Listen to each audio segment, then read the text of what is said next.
Welcome, I'm the Deadwood Jedi. This is going to be another Raid Shadow Legends video, and we're kind of continuing this theme of best champions for clan boss. And today I want to talk about what I consider the best poisoners for clan boss. Now, I have to break this down a little bit for you guys, the way I do these kinds of lists.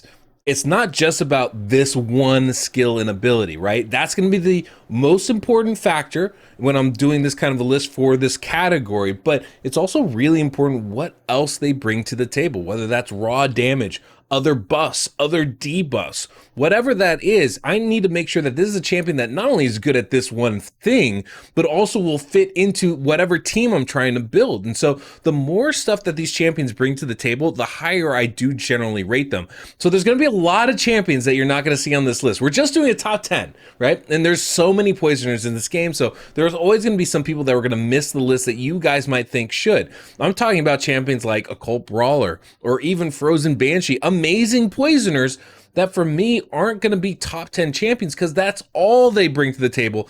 I want more. I want some utility with these champions as well. So that's what kind of goes behind the thought process of my list here. Now, at the end of this, I absolutely want to hear what you guys think. Is there somebody I left off this list? Is there somebody that should be ranked higher on this list? Let me know in the comments below. I'd love to hear from you guys. Just, don't flame me too hard. It should all be in good fun here. But as always, whenever you're bringing champions in your clan boss team, it's not just about that one champion. It's about how that one champion fits in with everybody else on the team. And that's super important when trying to build your team and figure out the best combination of champions to use and who's going to work best for your squad. So without too much ado, gosh, there's always another ado. I always forget, guys. Don't forget to hit that subscribe, that notification bell, so you do know when the next one of these videos comes out. It is the easiest way to support the work that I do. And if you like these videos, let me know by hitting that subscribe button. It really does mean a lot to me, so I would appreciate that from you guys. But now that we're done with that, let's go ahead and look at these top 10 poison champions for clan boss. Okay, number one, no surprise, Dracomorph tops the list as the best poisoner for clan boss. Obviously, his A2 is the poison ability. He's got 4 poisons that go on for 3 turns each. He's absolutely phenomenal for clan boss. Really can fill up a debuff bar all by himself. Just absolutely insane. Of course, that's not all he brings. That's not why he's top on this list. The other reason is his A3. Gives you a decreased defense and a weakened debuff. All of this is on 3-turn cooldown as well.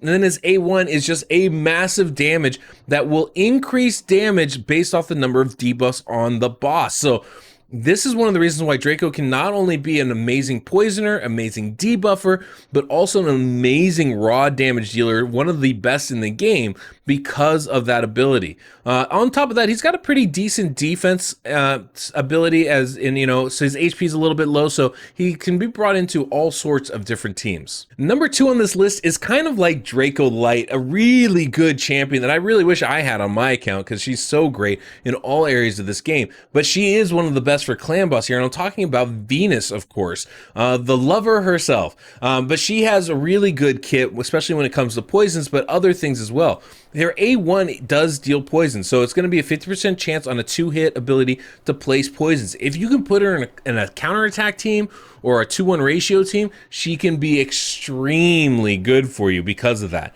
On top of that, her A2 gives you a decreased defense and a weakened debuff. Sound familiar? Really nice skill. And then her A3 has an HP burn, so she brings a lot of debuffs to the table. She does have a combination skill, but it's not really anything worth talking about when you pair her with Cupidus. But she also has a really nice aura, HP in all battles by 33%. She's got an incredible base HP, so it is fairly easy to build her with good survivability. And she's unbelievably fast with 112 base speed, so it's also really easy to put her in a fast team. She's a really good clan boss champion, bringing all the debuffs that you really want and need from one champion alone. Now, the next champion, this is number 3 on my list, might come as a surprise to a lot of you because I don't think many people think of this champion as a poisoner, but frankly, is one of the best in this game, and I'm talking about Raghi the Frog. He's going to be much better against Affinity than not, but the reason why is because of his passive ability here. When attacked, has a 50% chance of placing a 5% poison debuff on the attacker for 2 turns, occurs once per hit.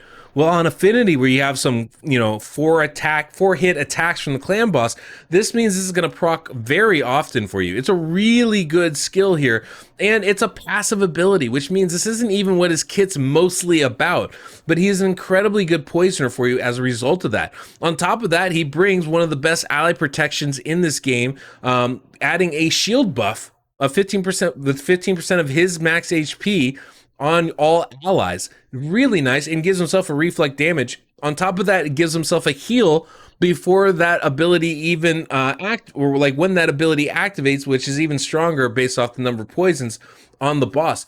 He's one of the best ally protection champions in this game. The fact that he brings poisons on top of it can free up an entirely other slot on your team to bring in another champion to do damage, to stay alive, to debuff the enemy, all sorts of stuff. He's extremely good and definitely somebody that should not be slept on. And number 4 on this list is someone very similar to Raghi. Of course, I'm talking about Eros the Soul Cage. Now, this is somebody available through the Doom Tower, the hard Doom Tower, so not everybody's going to have access, but if you do, you understand exactly how strong this champion is. He also has a passive ability almost identical to Raghi the Frog's that will give him a 50% chance of placing a 5% poison debuff on the attacker for 2 turns. This books up to a 75% chance, so it's even better than what you get with Raghi, and can be extremely good. On top of that, it increases his max HP whenever an enemy receives damage from a poison debuff.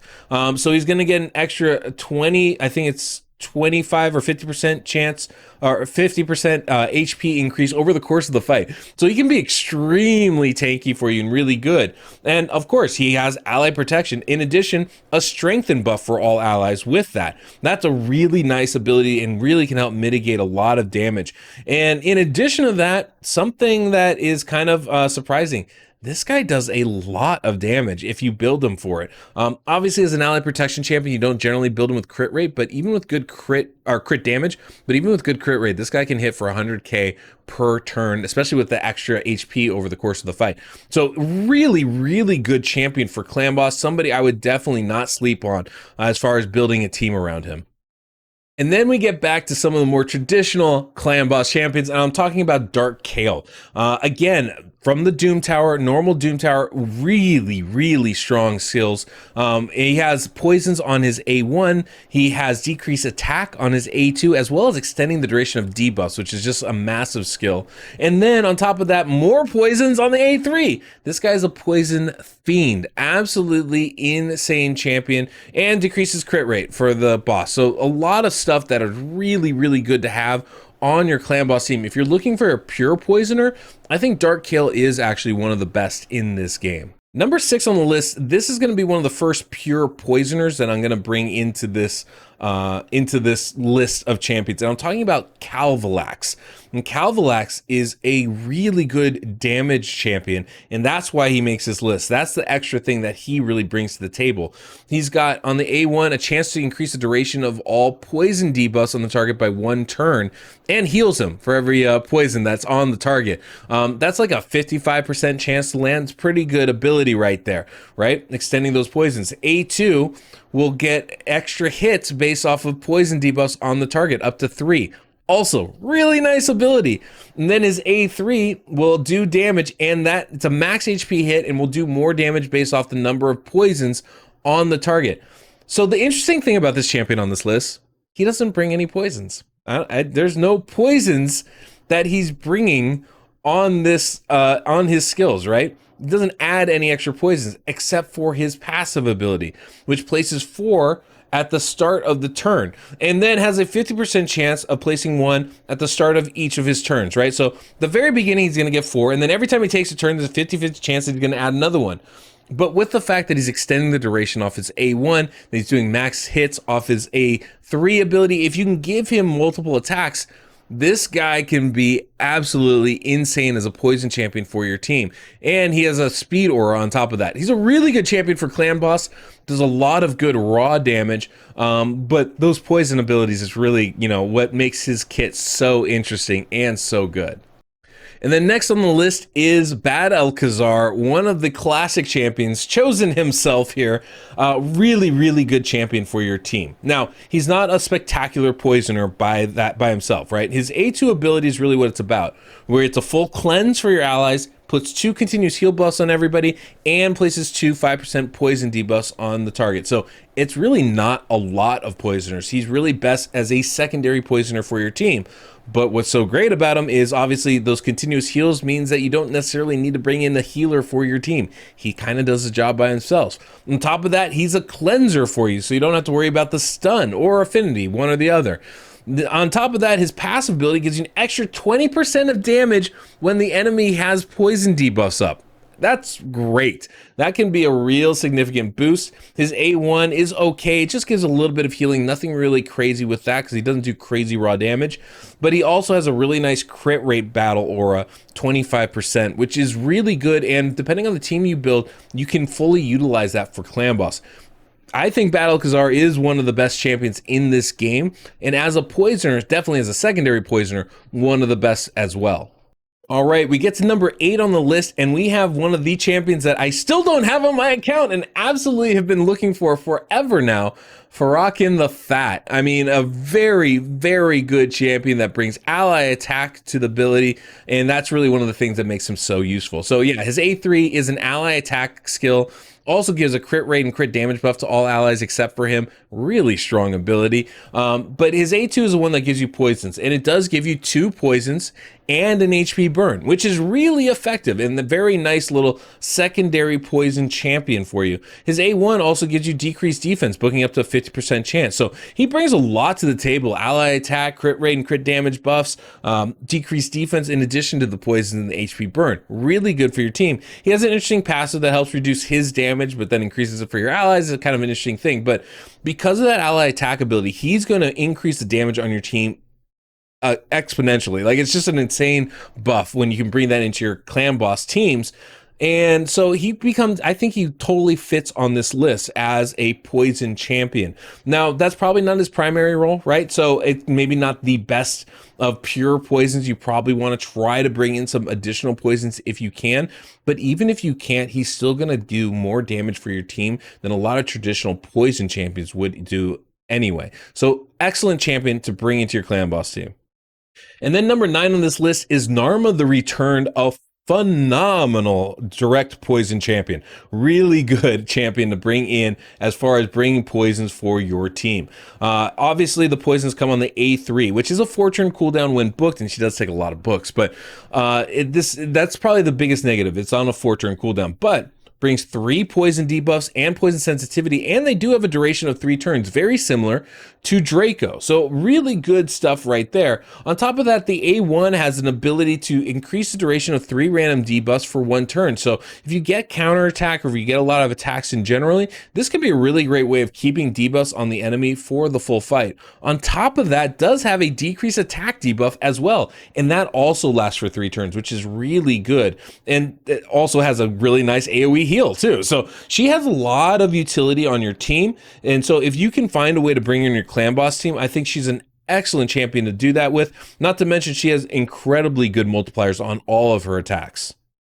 And then the very last champion, number 10 on this list, is Tomblord. Absolutely love this champion, like using him in almost all areas of the game, and his poison is one of the best. It's a 4-hit poison, or I should say it's 4 poisons, single hit attack. But if it crits, it'll put 4 poisons on all enemies for 2 turns, which is great for clan boss.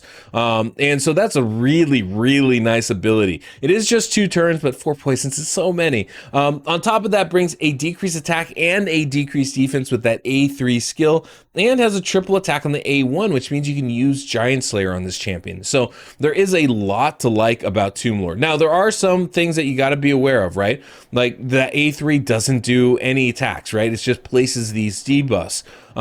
The poisons only last for 2 turns, so it won't, survive the entirety of the fight. But he does bring a lot of utility with that decreased attack and defense. And the Giant Slayer is not to be underestimated as far as helping your damage out overall. So that's one of the reasons why I love Tomblord as a poison champion. Now, I know I left a lot of poison champions off this list that I really considered. I mean, champions like Occult Brawler, Aethar, Frozen Banshee, of course, Zavia's a really good one, Nethral's great, even other champions that bring, utility to the table, like Steel Skull, Aox the Rememberer, Anax is a great one, Scabrius, Taurus. There's so many good poison champions out there. But one of the things I always look for when I'm talking about Clan Boss is not one skill, but multiple skills. You only have 5 champions, and there's so many things you want to bring in. Decrease defense, weaken, poisons, HP burn, decrease attack, increase defense, ally protection, all sorts of different crazy buffs and debuffs, block, debuff, skill, right? Cleansing, healing.